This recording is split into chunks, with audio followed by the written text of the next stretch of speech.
Pulse School on RealAgriculture.com is brought to you by BASF. Hey, Kara Oosterhuis here with RealAgriculture.com. It is time now for another Pulse School episode.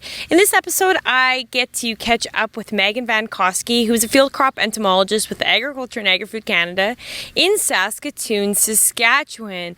Meghan and I chat about the pea leaf weevil, scouting, thresholds, and so much more. Check out the conversation now. I want to get out when the plants are at that 2 to 6 node stage, really before the root nodules are starting to form, in order to try to control them. But the weevils are probably out and active and doing some of that foliar damage to crops right now. So what sort of thresholds are out there right now? So we use a nominal threshold for pea leaf weevil, and that's actually based on the number of notches on the clam leaves, or those terminal leaves, the newest ones just before they emerge.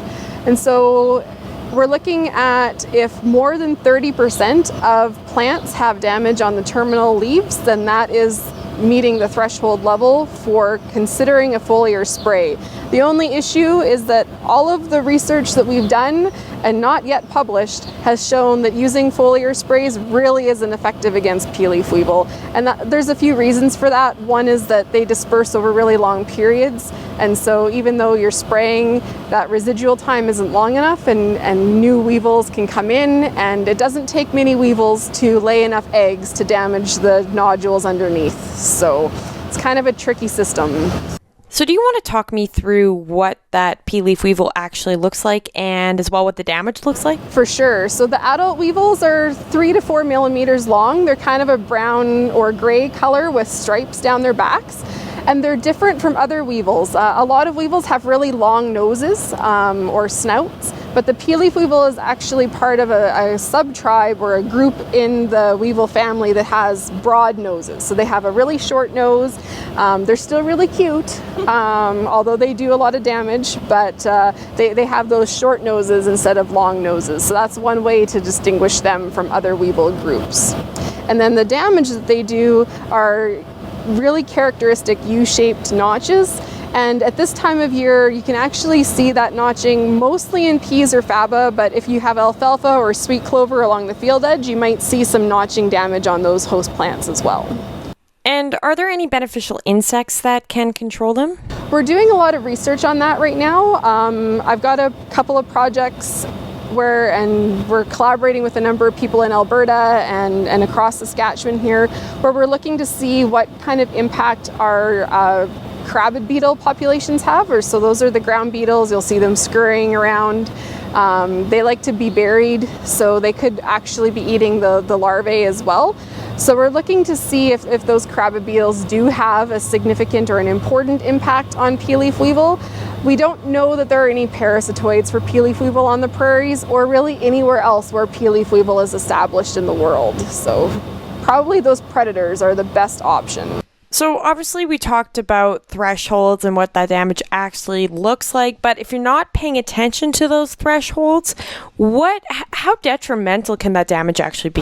Well, it's pretty variable in the literature, and it also really depends on the quality of the soil and things like that, right? So if you're planting your peas into pretty rich soil with lots of nitrogen, then the impact of the larval feeding can be reduced, and so there might not be a huge yield impact. But if you have a really large weevil population at the right time of year, you can see seedlings dying because of the foliar damage.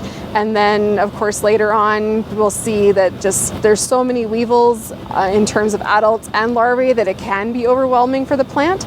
So in areas that have high densities, you're definitely wanting to consider using some insecticidal seed treatments before you plant, just to try to reduce that risk as the season goes on. Okay, and weather conditions. Is there any sort of environmental conditions that pea leaf weevil really likes? That's a really great question. I have really come to the conclusion in the last few years that they're not very drought tolerant late in the season. And so the pea leaf weevil, the adults lay their eggs, and the eggs hatch and go into the soil, and the larvae develop in those root nodules. and then they pupate in the soil, and towards the end of the season, late July and through August, the adult weevils have to get out of the soil so that they can feed and prepare to overwinter. I think if the soil is too dry and if it's really hard, then we could have the pupae drying up in the soil or the adults not being able to crawl out of the soil at the end of the season. And so I think those factors are helping to reduce our weevil populations in a few areas. Right now, the healthiest populations seem to be kind of in the northern growing area of Alberta and Saskatchewan through Yorkton, and it's been wetter in those areas the last few years, and the weevil populations seem to be happier. So I do think that there are some weather conditions that are playing a role. Well, I do say that they're cute because I've been working on them for a really long time, but I do understand that they can be pretty devastating pests. Definitely something you want to keep an eye out for. Watch for the Prairie Pest Monitoring Network risk maps through the winter. That can give you an idea if you're in an area where considering a seed treatment is a smart idea or not. Okay, sounds great. Thank you very much. You're very welcome.